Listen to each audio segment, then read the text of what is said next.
Welcome back. આગળ સમાચારોમાં વાત કરીએ રાજકોટના પરાપીપળિયાથી એમ્સ રોડ પર ઠેર ઠેર મસમોટા ખાડાઓ પડી ગયા હતા।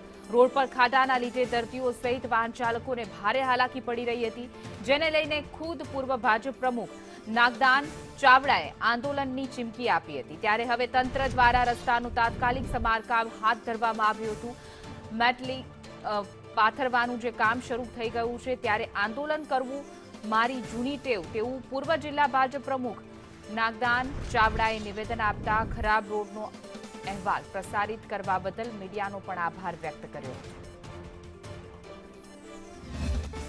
આજે રસ્તો બિસ્માર હાલતમાં હતો, એ ખૂબ દર્દીઓને ને બધાને તકલીફ પડતી હતી।